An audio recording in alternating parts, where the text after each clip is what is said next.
Hello everyone. आज की class में हम लोग लास्ट क्लास में शुरू किए गए चैप्टर को, यूनिट को कंटिन्यू करेंगे।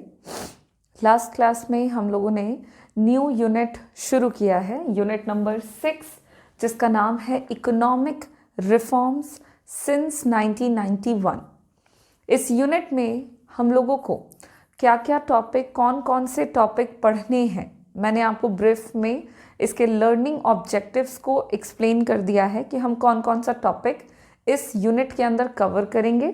और फिर हम लोगों ने इकोनॉमिक रिफॉर्म के मीनिंग को डिस्कस किया था कि इकोनॉमिक रिफॉर्म का मतलब क्या होता है, जिसमें मैंने आपको बताया था कि इकोनॉमिक रिफॉर्म का मतलब है न्यू इकोनॉमिक पॉलिसीज़ जिसका अडॉप्शन गवर्नमेंट ऑफ इंडिया के द्वारा 1991 में किया गया था। और इस न्यू पॉलिसी का अडॉप्शन का उद्देश्य या पर्पस ये था कि गवर्नमेंट इंडियन इकोनॉमी में जो क्राइसिस की स्थिति थी उसे ठीक करना चाहते थे। साथ ही साथ वो चाहते थे कि इंडिया का जो ग्रोथ रेट बहुत कम हो गया है, धीरे धीरे घट रहा है, इसको वापस से बढ़ाना। तो गवर्नमेंट ऑफ इंडिया ने दो मेन ऑब्जेक्टिव्स को अचीव करने के लिए न्यू इकोनॉमिक पॉलिसीज़ का अडॉप्शन किया, जिसमें पहला मेन ऑब्जेक्टिव था to accelerate the rate of economic growth and to solve the problem of economic crisis. साथ ही साथ न्यू इकोनॉमिक पॉलिसी के अंदर 3 मेन पॉलिसीज़ का अडॉप्शन किया गया था, जिसका नाम था लिबरलाइजेशन, प्राइवेटाइजेशन एंड ग्लोबलाइजेशन, जिसे हम शॉर्ट में LPG पॉलिसी के नाम से भी जानते हैं। आज हम बात करने वाले हैं, देखो मीनिंग हो चुका है, अगला जो टॉपिक हो जाएगा हमारा वो यही है कि आखिर हमारे देश में जो रिफॉर्म किया गया तो इस रिफॉर्म का पर्पस क्या था, मतलब इस रिफॉर्म की ज़रूरत क्यों पड़ी, क्यों हमारे देश में नई आर्थिक नीतियों को अपनाया गया, पुरानी नीतियों को हटा दिया गया, ऐसा करने के पीछे का उद्देश्य क्या था या ज़रूरत क्या थी। तो हम बात करेंगे आज नीड ऑफ इकोनॉमिक रिफॉर्म के बारे में।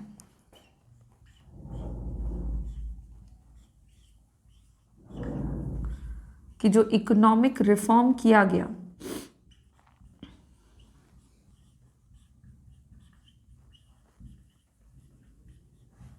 (1991) में, उस रिफॉर्म को करने का मेन पर्पस क्या था, हम वो देखेंगे।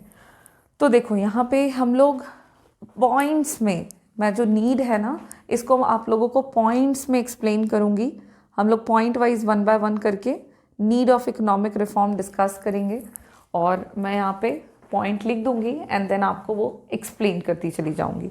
तो जैसा कि मैंने आपको लास्ट क्लास में बताया था कि इंडिया में रिफॉर्म जो किया गया उसका 2 मेन पर्पस था। एक तो था कि इकोनॉमिक क्राइसिस को सॉल्व करना है और दूसरा था कि हमारे देश में जो इकोनॉमिक क्राइसिस को सॉल्व करते हुए हमारे देश का जो ग्रोथ रेट घट गया है उसको बढ़ाना है।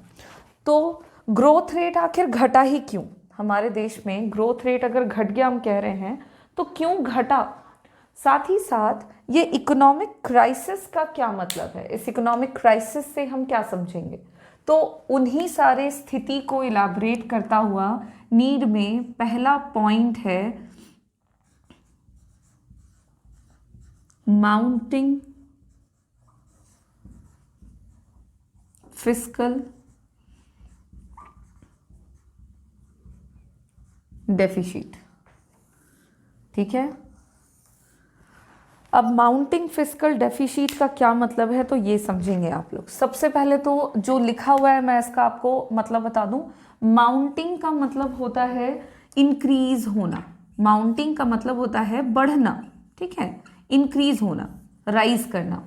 और फिस्कल डेफिसिट ये एक इंडिविजुअल टर्म है, वित्तीय घाटा बोलते हैं इसको। ये फिस्कल डेफिसिट एक ऐसा सिचुएशन है जब गवर्नमेंट का जो रिसीट्स है, सरकार को जो पैसों की प्राप्ति होती है वो, और गवर्नमेंट खर्च करते हैं ना, एक्सपेंडिचर करती है सरकार, देश में कई तरह के एक्सपेंडिचर गवर्नमेंट के द्वारा किए जाते हैं।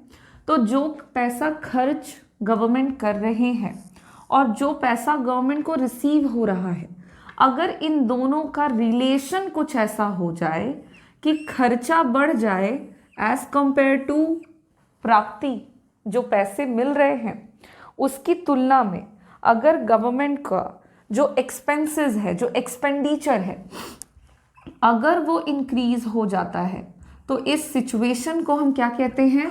फिस्कल डेफिसिट कहते हैं। और अब एक साथ मतलब जाने तो माउंटिंग फिस्कल डेफिसिट का मतलब है कि 1990s तक आते आते इंडियन इकोनॉमी में जो गवर्नमेंट ऑफ इंडिया है उनका वित्तीय घाटा दिन पर दिन बढ़ता चला जा रहा था, फिस्कल डेफिसिट इंक्रीज होता जा रहा था, गवर्नमेंट का एक्सपेंडिचर बढ़ रहा था और गवर्नमेंट को जो पैसे मिल रहे थे वो धीरे धीरे घट रहे थे। इसके रिस्पॉन्ड में गवर्नमेंट का जो घाटा था वो क्या हो रहा था? इंक्रीज हो रहा था।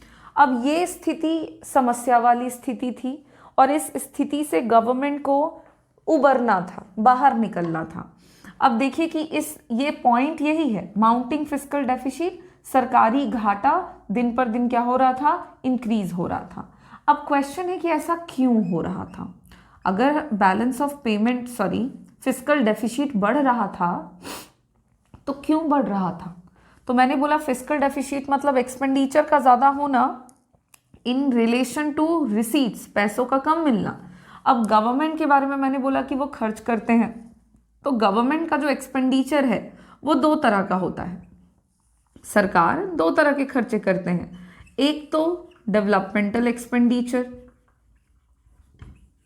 जो कि देश को विकसित बनाने के लिए किया जाता है, जैसे सड़कें बनाना है ना, जैसे पावर प्लांट्स बिठाना, जैसे सरकारी योजनाओं के तहत लोगों को रोजगार देना, तो ये डेवलपमेंटल एक्सपेंडिचर हो गया। सिर्फ इतना ही नहीं, गवर्नमेंट नॉन डेवलपमेंटल एक्सपेंडिचर भी करते हैं। नॉन डेवलपमेंटल एक्सपेंडिचर का मतलब क्या है ये समझिए। नॉन डेवलपमेंटल एक्सपेंडिचर बोलने का मतलब हुआ, अच्छा डेवलपमेंटल एक्सपेंडिचर में जैसे मैं आपको कोई एग्जांपल दे दूं तो जैसे हो गया making roads, flyovers, power plants etcetera, ये सब आपके एग्जाम्पल्स हो गए किसके? डेवलपमेंटल एक्सपेंडिचर के। वहीं पे नॉन डेवलपमेंटल एक्सपेंडिचर का मतलब हुआ कि अब सुनने में जो लग रहा है कि ऐसा एक्सपेंडिचर जो डेवलपमेंट के लिए ना हो, देखो लिटरली ये मतलब नहीं है। इकोनॉमी में जो भी पैसा खर्च किया जाता है स्पेशली गवर्नमेंट के द्वारा, तो कहीं ना कहीं सबका पर्पस होता है देश में विकास को बढ़ावा देना।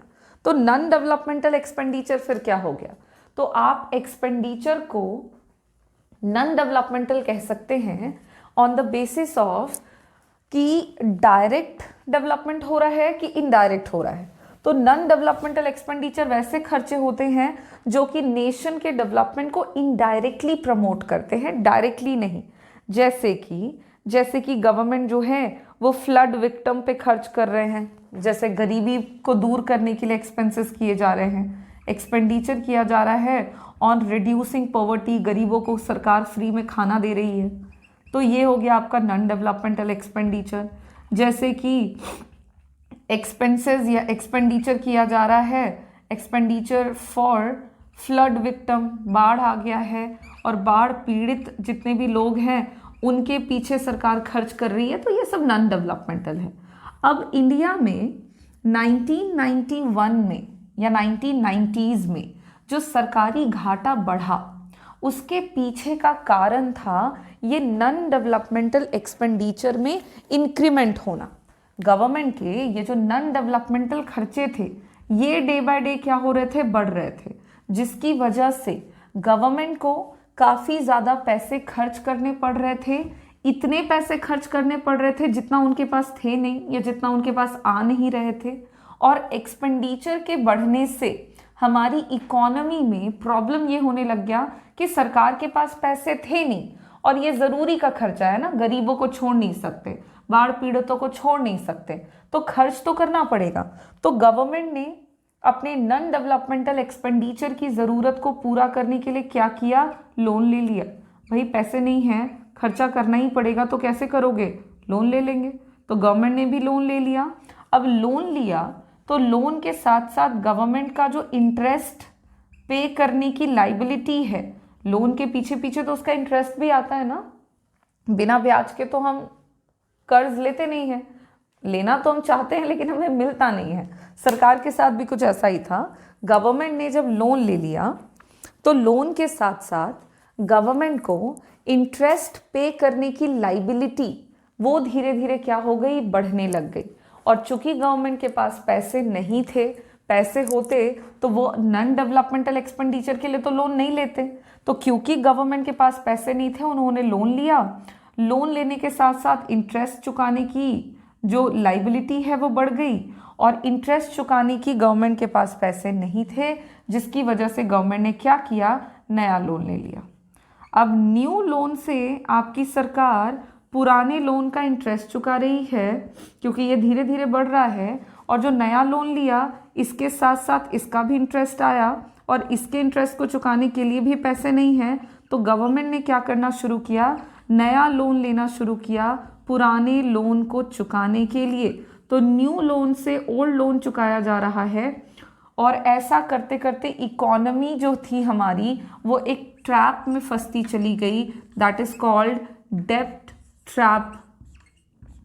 हमारी अर्थव्यवस्था कर्ज के जाल में फंस गई, और इसी जाल को ब्रेक करना ज़रूरी था, और इसी जाल को कह सकते हैं आप तोड़ने के लिए हमारे देश में इकोनॉमिक रिफॉर्म किया गया 1991 में।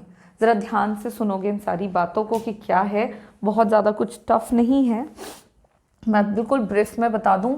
तो इकोनॉमिक रिफॉर्म हमारे देश में इसीलिए किया गया क्योंकि 1990 में सरकारी घाटा, फिस्कल डेफिसिट बहुत ज़्यादा बढ़ गया था।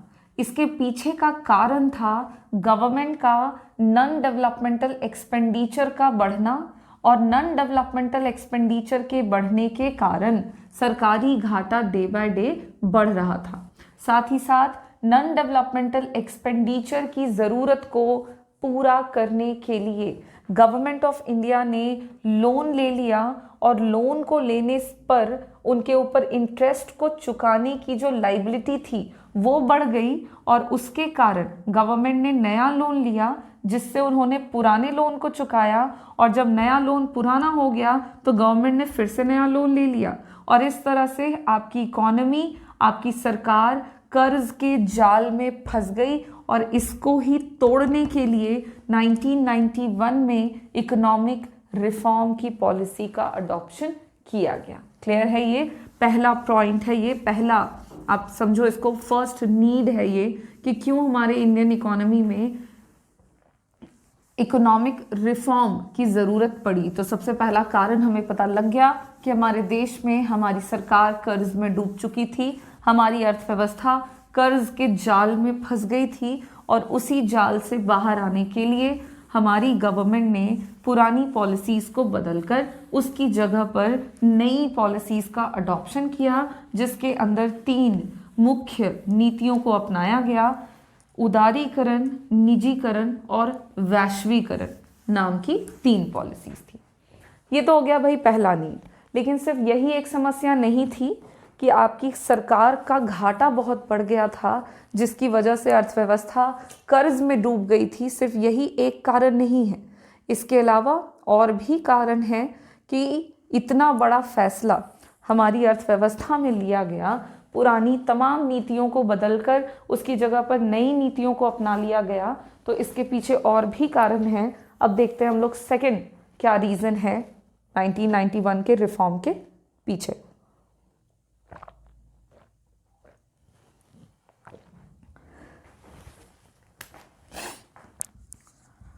और सेकंड पॉइंट है adverse balance of payment.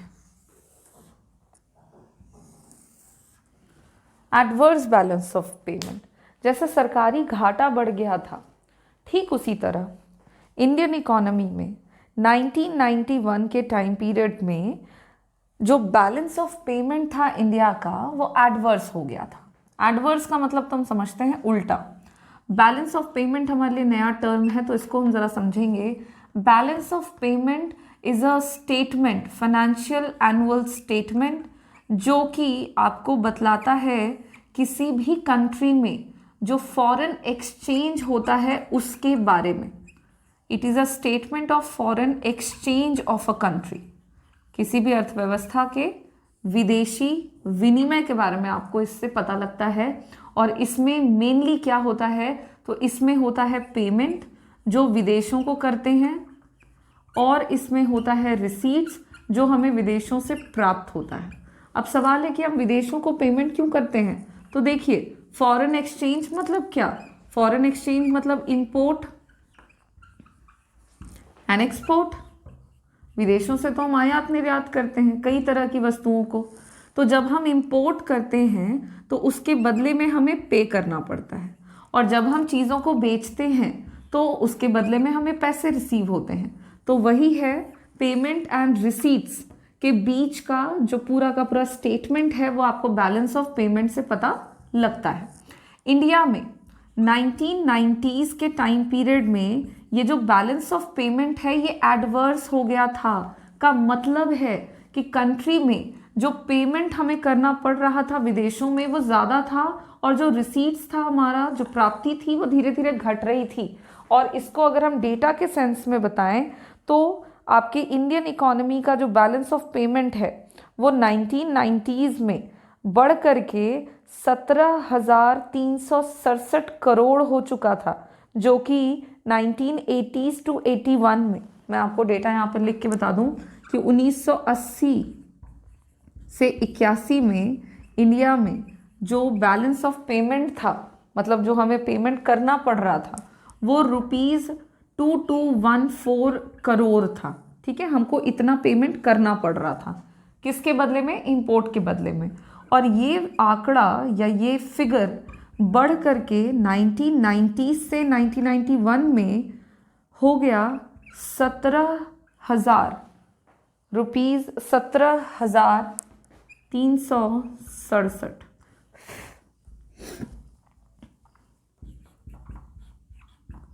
17,367 crore rupees ये हो चुका था। आप देख सकते हैं कि कितना इंक्रीमेंट हुआ आपके इंडियन इकोनॉमी के बैलेंस ऑफ पेमेंट में। हमें जो पे करना पड़ा विदेशों में वो 22-14 करोड़ से बढ़ करके 17,367 करोड़ हो चुका था सिर्फ 10 वर्षों में। और इसकी वजह से इंडिया का जो बैलेंस ऑफ पेमेंट है वो एडवर्स हो गया था। और ये भी एक महत्वपूर्ण कारण रहा कि हमारे देश में, देखो होता क्या है, पहले हमें कैसे समझ में आएगा कि ये प्रॉब्लमेटिक सिचुएशन कैसे है। तो आप ये बात समझ लें कि बैलेंस ऑफ पेमेंट नाम के अनुसार, इसको शॉर्ट में हम BOP भी कह सकते हैं, नाम के अनुसार ना बैलेंस होना चाहिए। कब होगा बैलेंस? जितना पैसा आ रहा है अगर उतना ही पैसा जाए, मतलब उतना ही पेमेंट करना पड़े, तो हम कहेंगे कि बैलेंस ऑफ पेमेंट बैलेंस है। लेकिन अगर पैसा जो रिसीव हो रहा है वो ज़्यादा है और पेमेंट कम है, तो भाई ये तो बेस्ट सिचुएशन है, this is called balance. This is called favourable situation कि पैसे आ रहे हैं ज़्यादा और खर्च हो रहे हैं कम, पे कम करना पड़ रहा है। लेकिन अगर पैसे आ रहे हैं कम और पेमेंट हो गया ज़्यादा, तो ये एडवर्स बैलेंस ऑफ पेमेंट की स्थिति है, अनफेवरेबल भी बोलते हैं इसको। And this is the worst situation जो किसी इकोनॉमी में होना चाहिए। इंडिया में ये हो गया था। और एक बात और यहाँ पे मैं आपको समझा दूं कि बैलेंस ऑफ पेमेंट अगर एडवर्स है तो for a developing economy it is good ji. अगर बैलेंस ऑफ पेमेंट एडवर्स है, मतलब पेमेंट ज़्यादा है और रिसीट्स कम है, तो किसी विकासशील देश के लिए ये अच्छी बात है, ये इंडिकेट करता है कि अर्थव्यवस्था डेवलप हो रही है। लेकिन लिमिट से ज़्यादा एडवर्स हो गया है देन दिस इज़ बैड। अगर लिमिट में है तब तो ठीक है, लेकिन लिमिट से ज़्यादा हो गया, यहाँ पे नहीं भी तो 8 गुना आपका बढ़ चुका है पेमेंट, तो इतना ज़्यादा होना मुसीबत को बढ़ाता है। और यही इंडियन इकोनॉमी के साथ हुआ कि हमारे देश का बैलेंस ऑफ पेमेंट जो है वो एडवर्स हो गया। अगर हम इसके पीछे का कारण जानना चाहें कि आखिर क्यों हमें इतना पे करना पड़ा और पैसे क्यों कम आ रहे थे, तो पे करना पड़ा क्योंकि इंपोर्ट ज़्यादा कर रहे थे हम, और पैसे कम आए क्योंकि एक्सपोर्ट कम कर रहे थे। बट हमने तो पढ़ा था कि इंडियन गवर्नमेंट ने 1950 से 1990s तक के बीच में कुछ ऐसी पॉलिसीज़ का अडॉप्शन किया जिससे कि हमारे देश में इंपोर्ट को सब्स्टिट्यूट किया जा सके। मतलब जो इंपोर्टेड गुड्स हम विदेशों से मंगवा रहे हैं उसको हम न मंगवाएं और हमारे देश के एक्सपोर्ट को हम प्रमोट कर सकें। फिर जब ऐसी पॉलिसी का अडॉप्शन किया गया ही था तो ऐसी स्थिति फिर कैसे उत्पन्न हो गई, जब गवर्नमेंट इंपोर्ट को घटाना और एक्सपोर्ट को बढ़ाना चाहते थे तो फिर हमारे देश में इंपोर्ट बढ़ कैसे गया और एक्सपोर्ट घट कैसे गया। हम लोगों ने तो बहुत सारी पॉलिसीज़ पढ़ी हैं, तो क्या उन पॉलिसीज़ ने गवर्नमेंट को वो रिजल्ट नहीं दिया जिस रिजल्ट के को एम रखते हुए गवर्नमेंट ने उन पॉलिसीज़ का अडॉप्शन किया था? तो इसका जवाब है जी, बिल्कुल उन पॉलिसीज़ ने वो रिजल्ट नहीं दिया गवर्नमेंट ऑफ इंडिया को जिन ऑब्जेक्टिव्स से या जिन पॉलिसीज़ को एम करते हुए, ऑब्जेक्टिव्स को एम करते हुए इन पॉलिसीज़ का अडॉप्शन किया गया था। देखिए, इंपोर्ट सब्स्टिट्यूशन, जिसमें गवर्नमेंट ने ये एम किया कि हम विदेशी वस्तुओं को इंडिया में नहीं मंगाएंगे और हमारे खुद के देश में एक्सपोर्ट को प्रमोट भी करेंगे और प्रोडक्शन को प्रमोट करेंगे।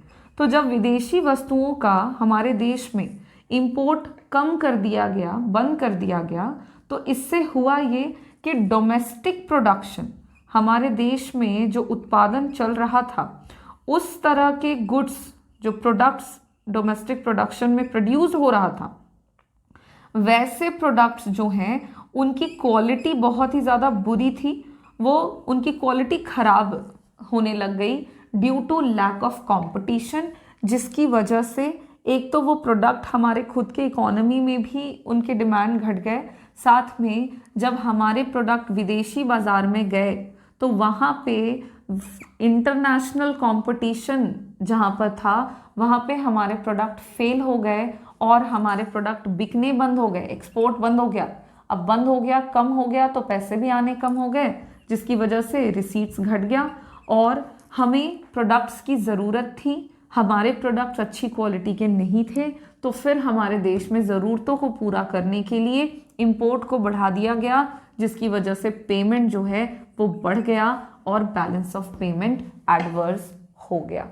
इसी एडवर्स बैलेंस ऑफ पेमेंट की स्थिति को सुधारने के लिए इंडियन गवर्नमेंट के द्वारा 1991 में फिर इकोनॉमिक रिफॉर्म किया गया, जिसके तहत पुरानी पॉलिसीज़ जिसका अडॉप्शन किया गया था इन सब को रिप्लेस कर दिया गया और इनकी जगह पर नई आर्थिक नीतियों को अपना लिया गया as a new economic policy, या फिर जिनको हम इकोनॉमिक रिफॉर्म्स सिंस 1991 के नाम से जानते हैं। तो इकोनॉमिक रिफॉर्म के अडॉप्शन का एक और कारण मिल गया हमें कि adverse balance of payment, India का बैलेंस ऑफ पेमेंट एडवर्स हो गया और इतना एडवर्स हो गया कि हमारे देश में जो पेमेंट की लाइबिलिटी थी विदेशों के ऊपर, विदेशों के लिए जो हमें पेमेंट करना था उसकी लाइबिलिटी बहुत ज़्यादा बढ़ गई और गवर्नमेंट ने पुरानी पॉलिसीज़ को बदलकर उसकी जगह पर नई पॉलिसीज़ को अपना लिया। तो ये था हमारा second cause balance of payment के अडॉप्शन का।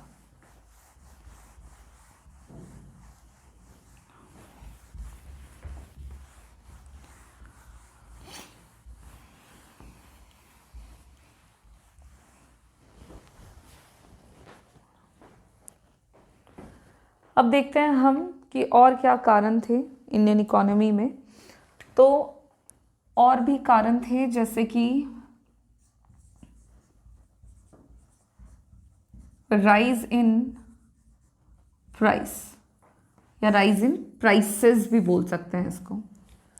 इंडियन इकोनॉमी में जो प्राइसेस हैं वो बहुत ज़्यादा बढ़ गए थे या बढ़ रहे थे, और प्राइसेस जब बहुत ज़्यादा बढ़ते हैं तो अर्थव्यवस्था में एक स्थिति उत्पन्न हो जाती है जिसको इन्फ्लेशन कहते हैं, हिंदी में मुद्रास्फीति कहते हैं। ध्यान देंगे, इन्फ्लेशन एक ऐसा सिचुएशन है जिसमें प्राइसेस जो होते हैं गुड्स एंड सर्विसेज के वो बहुत ही ज़्यादा बढ़ जाते हैं। इंडिया में भी कुछ ऐसा ही हुआ।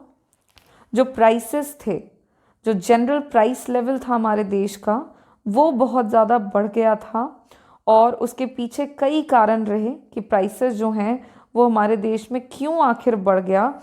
और मैं आपको डेटा के सेंस में बताऊं तो इन्फ्लेशन जो था इंडियन इकोनॉमी का वो 1990s में बढ़ करके 16.7% हो गया था ऑन रिकॉर्ड।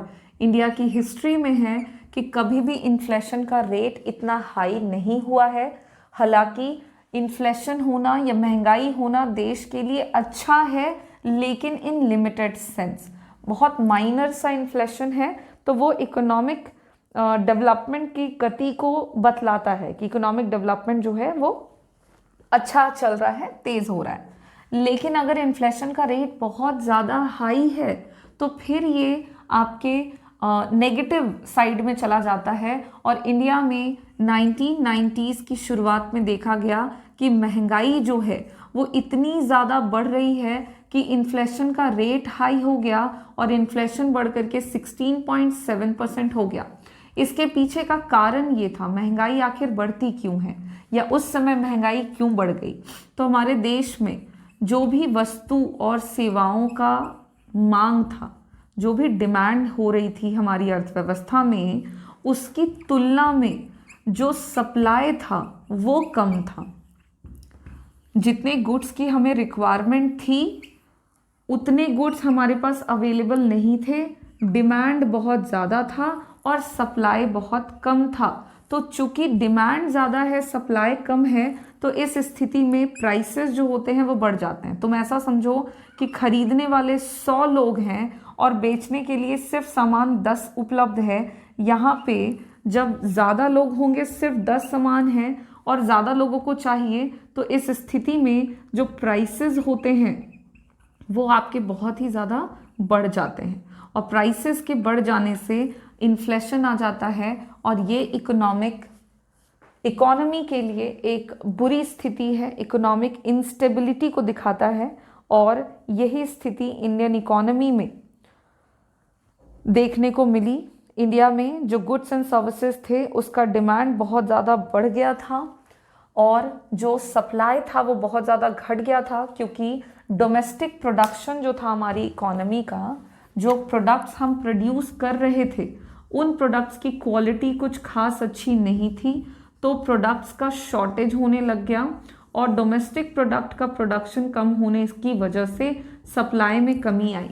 बट डिमांड चूँकि ज़्यादा था तो उसकी वजह से प्राइसेस हमारी इकोनॉमी में बढ़ गए और हमारी अर्थव्यवस्था ऑलरेडी प्रॉब्लम में थी। हमारे देश में ऑलरेडी क्राइसिस चल रहा था। ये सारे प्रॉब्लम लगभग सिमिलर टाइम पीरियड के हैं। आप नोटिस करें तो 1990s में ही हुआ, तो 1990 में अब तक हमने देखा कि हमारी सरकार कर्जे में भी है। हमने देखा कि हमारी गवर्नमेंट जो है उनको विदेशी कर्जों का भी भार उठाना पड़ रहा है, घाटा भी हो रहा है, ऊपर से महंगाई भी बढ़ गई और इसने हमारे इस महंगाई के उच्चतम दर ने इकोनॉमिक क्राइसिस की स्थिति को बुरे से और भी ज़्यादा बुरा बना दिया। मतलब इकोनॉमिक क्राइसिस ने इंडियन इकोनॉमी के, इन्फ्लेशन ने इंडियन इकोनॉमी के इकोनॉमिक क्राइसिस की स्थिति को बैड से वर्स में बदल दिया और इस स्थिति से बाहर आने के लिए इंडियन इकोनॉमी में इंडियन गवर्नमेंट के द्वारा 1991 में इकोनॉमिक रिफॉर्म करने की ज़रूरत पड़ गई और इसीलिए गवर्नमेंट ने इकोनॉमिक रिफॉर्म की पॉलिसी को अडॉप्ट किया। तो जैसा कि हम देख पा रहे हैं कि 1990s में जो इकोनॉमिक क्राइसिस का टर्म है, इसके बड़े सारे पॉइंट्स हैं भाई। क्राइसिस एक तरह का नहीं था कि पैसों की कमी थी, बल्कि जो क्राइसिस की स्थिति उत्पन्न हुई थी हमारे देश में, वो बहुत अलग अलग कारणों से हो गई थी और सारी समस्याएं जो हैं वो लगभग एक ही टाइम पीरियड में इंडियन इकोनॉमी में बढ़ गई थी। सरकार कर्ज में डूब चुकी थी, विदेशी कर्ज का दबाव बढ़ चुका था, साथ ही साथ महंगाई बढ़ चुकी थी और इतनी ज़्यादा हो गई थी कि जितनी आज तक इंडियन इकोनॉमी में नहीं हुई। तो इन सारी स्थिति में इंडिया में इकोनॉमिक रिफॉर्म यानी कि न्यू पॉलिसीज़ के अडॉप्शन की ज़रूरत पड़ी।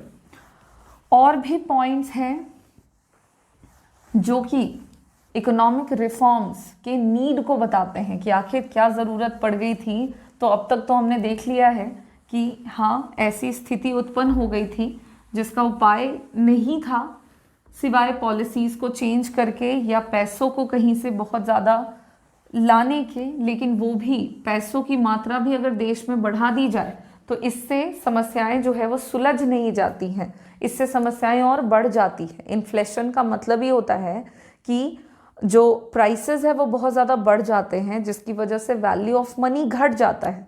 तो हमारे देश में रिफॉर्म किया गया। जैसा कि मैंने बोला, और भी कारण हैं इकोनॉमिक रिफॉर्म्स के। आज के क्लास में हम इतने कारणों को डिस्कस करके रहने देंगे और इसके अलावा जो और ज़रूरतें हैं कि क्यों रिफॉर्म किया गया, नीड क्या है, उन ज़रूरतों को हम हमारे नेक्स्ट क्लास में कंटिन्यू करेंगे। Thank you.